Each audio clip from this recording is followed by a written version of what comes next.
Shalom, selamat pagi. Ya, pesan Tuhan buat kita diambil dari Mazmur 109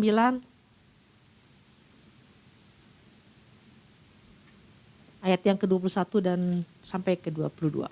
Mazmur 109.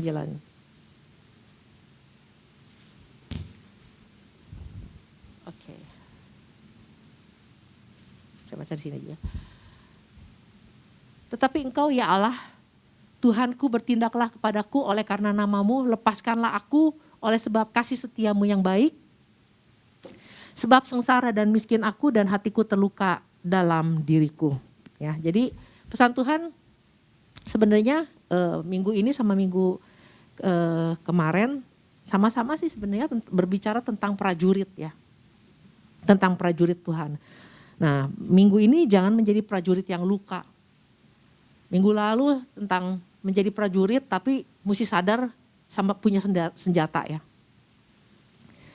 Nah jadi sebagai murid Kristus, sebagai prajurit Kristus ini bukan cuman label ya, bukan cuman bahwa ya kita ini murid prajuritnya Kristus ya. Nah, seperti anak-anak dari sekolah minggu juga udah sering diajari aku prajurit Kristus gitu ya. Tapi bukan cuma sekedar bahwa kita melabel atau menyebut diri kita prajurit, tapi dari 2 minggu pesan Tuhan ini kita sebenarnya lagi diajar tentang siap gak sih sebenarnya kita masuk dalam peperangan gitu loh. Seberapa siap kita masuk dalam peperangan atau jadi gini, kalau kita ada di dalam medan peperangan ya, saya suka nonton film perang ya.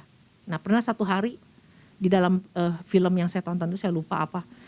Orang ini sebenarnya bukan tentara, tapi karena satu keadaan di mana dia terpaksa harus masuk ke dalam medan peperangan ikut berperang juga dan dia cuma dikasih nih waktu itu pakai pedang. Nih pedang pakai ini. Nah ketika dia ada di medan peperangan yang bagaimana musuh begitu gencar, tadinya dia ngumpet, tapi kan lama-lama gak bisa ngumpet juga. Dia tetap harus berjuang. Jadi orang yang ada di medan peperangan itu sebenarnya pilihannya gak banyak. Harus pilih hidup, bagaimana berusaha supaya tetap hidup gitu loh.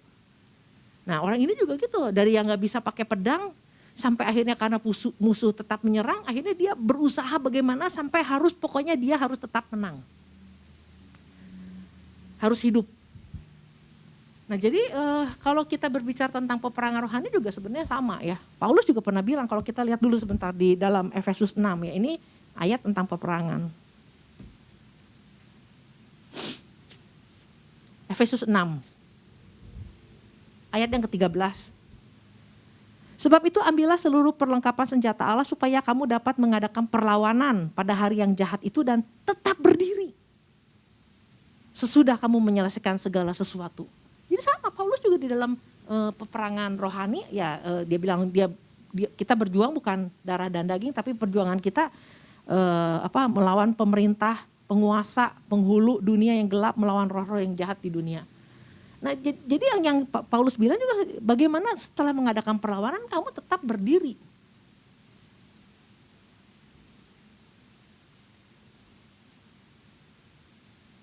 Ayat yang ke-11 juga dikatakan, kenakan seluruh perlengkapan senjata Allah supaya kamu dapat bertahan melawan tipu muslihat iblis. Nah ini memang ini yang harus kita lakukan. Nah tapi bagaimana kita bisa disebut prajurit kalau kemarin dikatakan kita gak sadar kita punya senjata. Artinya bukan Tuhan gak kasih senjata. Bukan kita gak tahu tentang senjata. Sebenarnya kita udah tahu tentang senjata. Nah tapi saking dalam kondisi seperti apa sampai gak sadar punya senjata. Nah untuk bisa bertahan itu harus harus tahu punya senjata. Yang kedua gak boleh terluka seperti yang pesan Tuhan minggu ini jangan jadi prajurit yang terluka. Nah kalau kita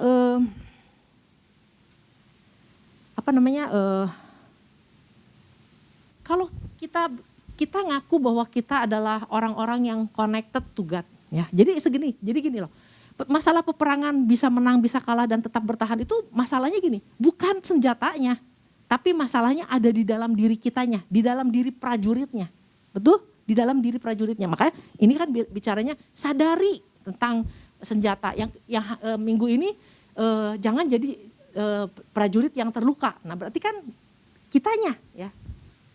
Nah kalau bicara tentang connected to God ya. Connected to God tuh itu artinya orang yang terkoneksi sama Tuhan itu udah pasti dia hidup di dalam kepenuhan kuasa Roh Kudus. Itu udah pasti. Tidak bisa disangkal. Orang yang connected to God, yang terkoneksi terus-menerus sama Tuhan, pasti hidupnya berjalan di dalam kepenuhan Roh Kudus. Nah, orang yang berjalan di dalam kepenuhan Roh Kudus itu sangat tahu tentang dirinya. Dia punya kuasa, dia punya otoritas, dia tahu bagaimana menggunakan senjata. Dia sadar betul tentang senjata itu. Jadi kalau Tuhan ingatkan minggu lalu, sadari tentang senjata. Nah salah satu indikasinya kita connected to God atau enggak. Salah satu indikasinya kita masih perang apa enggak. Ini serius loh. Ini orang yang terkoneksi sama Tuhan pasti dia hidup di dalam kepenuhan dan berjalan di dalam Roh Kudus. Kalau kita lihat di dalam Kisah Para Rasul ya, kita lihat Kisah Para Rasul 3. Nah ini adalah kita tahu kisahnya ya, Petrus sama Yohanes ya. Ini mereka sedang berjalan ke Bait Allah, berjalan dalam Bait Allah dan mereka ini adalah orang-orang yang baru ngalami Pentakosta dalam kepenuhan Roh Kudus. Nah waktu mereka berjalan ke Bait Allah, di depan Bait Allah dia ketemu sama orang yang lumpuh sejak dari lahir. Apa yang mereka lakukan? Itu otomatis dia pakai kuasa. Dia begitu tahu diri dia ada senjata, ada kuasa, ada otoritas yang dia pakai. Dia bisa bilang aja, emas dan perak tidak ada padaku. Lalu dia bisa tinggalin, ya udah, sorry ya, emas dan perak nggak ada, duit receh nggak ada. Terus dia masuk, bisa kan? Tapi karena dia di dalam kepenuhan, dia berjalan di dalam Roh Kudus, makanya dia bilang emas dan perak nggak ada padaku. Tapi aku punya kuasa, tapi aku punya otoritas, aku punya senjata untuk melepaskan kamu. Nah, kalau mau jujur ya, kebanyakan gini, orang Kristen, orang-orang percaya lebih banyak pakai moral, kebaikan moral. Wah kesian ya, gue punya duit nih, gue tolong, gue bantu, gue sibuk bantuin orang, gue gini, bagus nggak jadi masalah. Tapi orang yang betul-betul terkoneksi sama Tuhan, bukan cuma dia bisa memberi, tapi dia tahu mempergunakan kuasa dan otoritas yang ada pada dia. Otomatis. Sama seperti orang yang gini, orang yang sangat peduli dengan kesehatan dan hidup di dalam benar-benar hidup sehat, menjalani hidup sehat ya. Ketika sampai di sebuah tempat aja, masuk hotel aja misalnya, yang dia tanya apa? Gymnya di mana? Di lantai berapa gymnya? Beda sama orang yang nggak peduli sama kesehatan. Yang ditanya apa? Restorannya di mana? Di lantai berapa restorannya? Tapi orang yang peduli itu otomatis. Kalau belanja ke supermarket, yang dia lihat tuh ingredientnya nih apa aja nih, lemaknya berapa, karbonya berapa, itu otomatis. Karena memang dia menghidupi itu untuk hidup sehat. Sama, kita kalau betul-betul kita menghidupi connected to God itu bukan sebuah hal-hal yang teoritis, kalau memang kita hidup di dalam itu, maka ini rasanya punya kuasa yang kita pengen pakai untuk gak boleh lihat orang sakit deh gitu.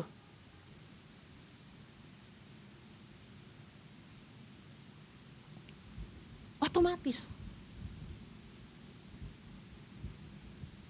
Karena Yesus sendiri juga kita lihat di dalam 1 Yohanes 3.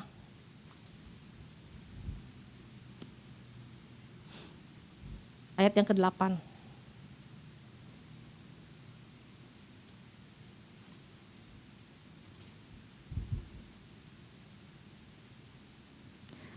Barang siapa yang tetap berbuat dosa berasal dari iblis, sebab iblis berbuat dosa dari mulanya. Untuk inilah anak Allah menyatakan dirinya, yaitu supaya ia membinasakan perbuatan-perbuatan iblis itu.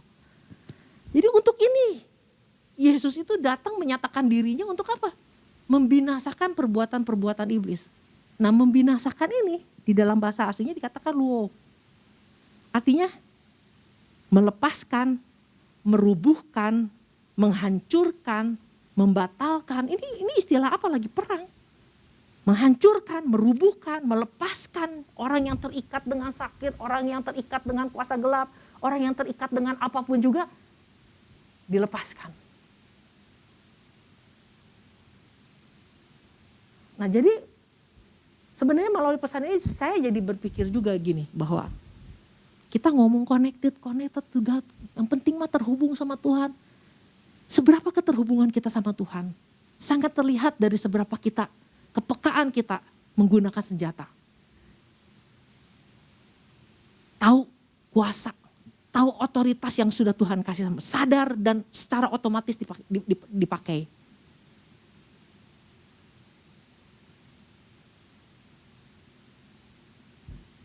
Nah, jadi persoalannya kenapa nggak sadar punya senjata, ya memang karena memang persoalannya ada di kita. Ada di orang percayanya yang mungkin sebenarnya tidak sungguh-sungguh terhubung, makanya nggak penuh Roh Kudus. Nggak berjalan di dalam kepenuhan Roh Kudus. Oh, tapi kan saya sering, Pak. Bu, dalam nama Yesus. Orang yang dalam nama Yesus belum tentu lagi perang itu. Orang lagi ketakutan juga dalam nama Yesus.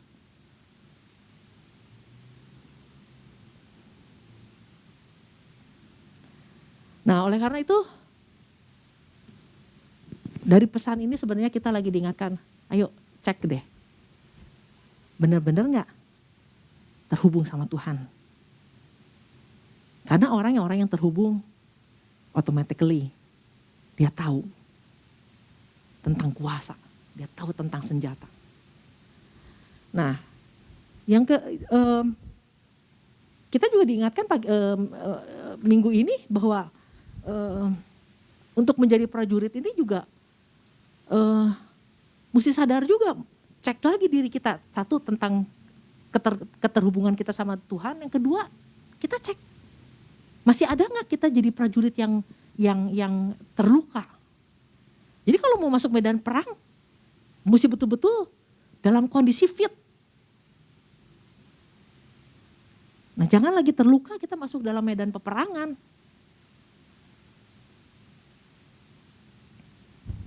Karena orang-orang yang terluka adalah orang-orang yang selalu melihat dirinya tuh penting.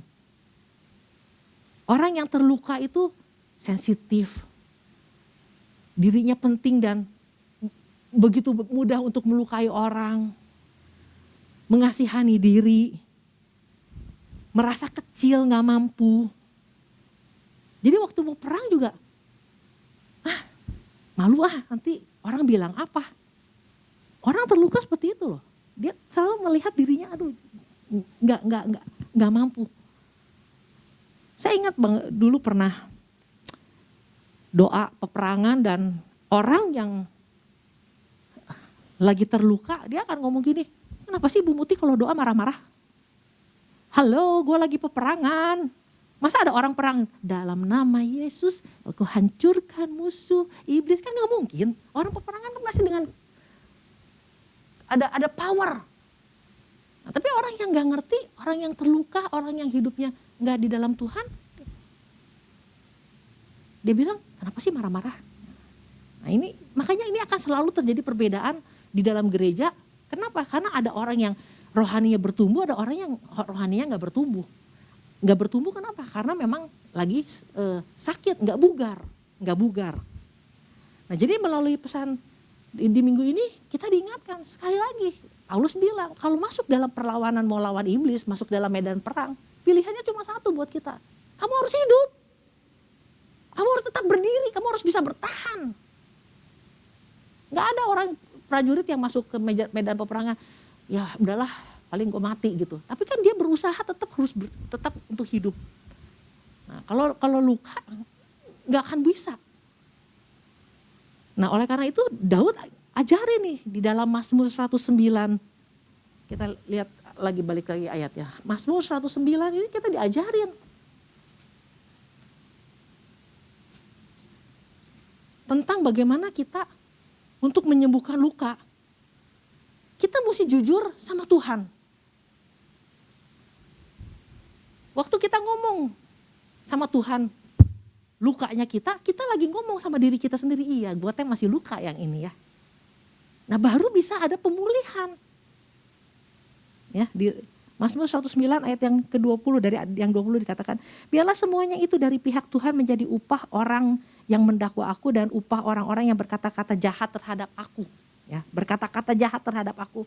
Tetapi engkau ya Allah Tuhanku, bertindaklah padaku oleh karena namamu, lepaskan aku oleh sebab kasih setiamu yang baik, sebab sengsara dan miskin aku dan hatiku terluka dalam diriku. Ini satu ungkapan di mana Daud ngomong begini, ngomong sama Tuhan bahwa yang ke-20 kata ada orang-orang jahat dan orang-orang yang berkata jahat. Jadi dia terluka. Nah pernah gak kita ngomong sama Tuhan, Tuhan aku terluka, aku tersinggung, aku takut nih Tuhan ngadepin corona ini, aku takut banget. Saya pengen gak takut tapi saya takut. Pernah gak kita ngomong di doa? Ya, kalau kita dilukai sama orang kan kita cuma bilang Tuhan minta kekuatan supaya saya bisa mengampuni. Cuma minta kekuatan untuk bisa mengampuni. Tapi pernah gak bilang Tuhan kata-kata orang itu melukai saya. Saya sangat terluka dan sakit. Saya minta kekuatan Tuhan untuk bisa mengampuni. Karena orang yang terluka sebenarnya gak bisa ngampuni dah. Gak secepat itu. Tapi dari Daud ini kita belajar. Tuhan saya pengen mengasihi istri saya, suami saya lebih lagi. Tapi saya belum bisa, saya gak mampu. Tolong saya. Tuhan saya gak mau khawatir. Tapi hari ini saya khawatir lagi. Tapi firman Tuhan bilang, serahkan kekhawatiran ke dalam tangan Tuhan. Ngerti gak? Jadi ada satu kejutan, jangan Tuhan minta kekuatan untuk saya bisa melepaskan pengampunan, saya bisa memaafkan. Tapi lukanya lu gak sembuhin.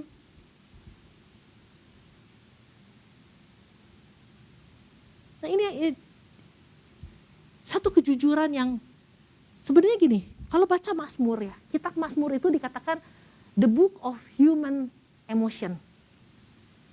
Ini tulisan yang Daud tulis ini, dia bukan lagi ngomong sama manusia, dia lagi ngomong sama Tuhan.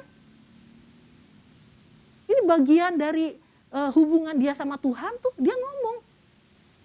Orang ngomong jahat sama aku Tuhan, dan aku terluka. Ada pengakuan, ada kejujuran, artinya dia terluka dan dia pengen sembuh. Dia pengen sembuh, bukannya Tuhan berikan aku kuasa untuk aku bisa melepaskan pengampunan. Lu sembuh dulu.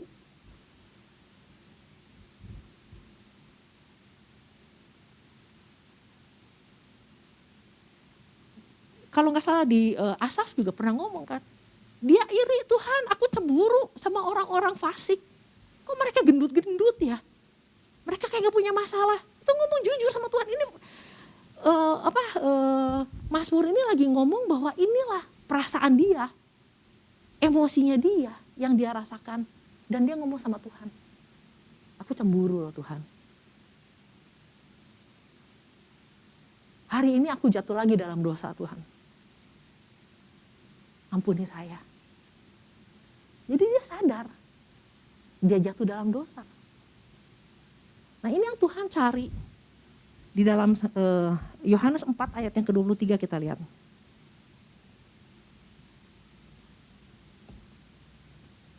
Yohanes 4 ayat yang ke-23, kita sering baca ayat ini. Tetapi saatnya akan datang dan sudah tiba sekarang bahwa penyembah-penyembah benar akan menyembah Bapa di dalam roh dan kebenaran. Sebab Bapa menghendaki penyembah-penyembah yang demikian. Nah kalau kita baca tentang roh dan kebenaran, kita langsung pikir kebenaran itu firman Tuhan kan. Nah kalau di dalam bahasa Inggrisnya dikatakan the truth. Truth itu artinya gini, di dalam bahasa aslinya dikatakan aletheia, jujur.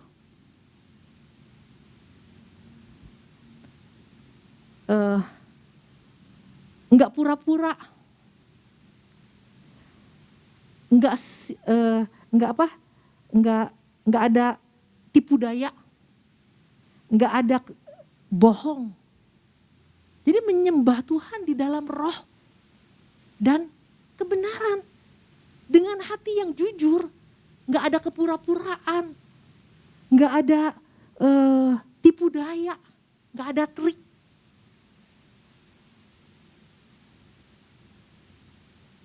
Nah Tuhan katakan, Tuhan mencari penyembah-penyembah yang demikian. Yang ngomong sama Tuhan apa adanya. Pernah gak kita ngomong sama Tuhan apa adanya? Begitu kita ngomong, kita ungkapin bahwa Tuhan, hari ini aku jatuh dalam dosa. Nah artinya kita sadar, oh iya ya, gue masih dosa nih yang ini. Tuhan hari ini aku khawatir banget. Aku takut banget. Kita sadar artinya. Kalau kita gak ngaku berarti kita gak sadar. Masih ada luka, masih ada kelemahan. Nah dengan kita ngomong gitu, kita percaya bersama dengan Tuhan. Cuma dengan Tuhan kita mampu. Artinya betapa Daud itu bukan orang lemah waktu dia ngomong dia terluka, dia ngomong orang ngomong jahat sama dia nggak lagi ngomong, dia nggak lagi lemah itu. Dia lagi menyerahkan hidupnya. Dia sangat mempercayai hidupnya sama Tuhan. Dia percaya hidupnya bahwa Tuhan Allah yang memampukan dia. Yang mengampuni dia. Nah jadi ketika kita sudah pulih, baru kita bisa perang. Masuk melawan iblis dan dikatakan tetap bertahan.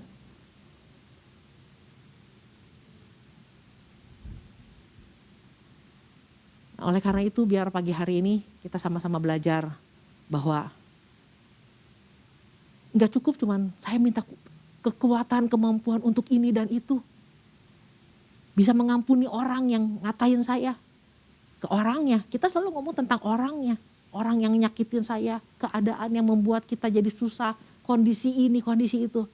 Tapi kita gak pernah cerita sama Tuhan keadaan kita sendiri. Hari ini saya seperti apa? Yang saya rasakan seperti apa. Sekali lagi, bahwa kitab Mazmur adalah kitab tentang human emotion. Segala perasaan diungkapkan, kesenangan diungkapkan, pujian diungkapkan, penyembahan, kekaguman akan Tuhan diungkapkan itu semua. Ucapan syukur diungkapkan. Jadi itulah yang Tuhan mau dari kita bahwa membangun hubungan sama Tuhan. Jangan lagi ditutup-tutupin. Jangan sok kuat di depan Tuhan. Gak apa-apa kita ngomong apa adanya, jujur.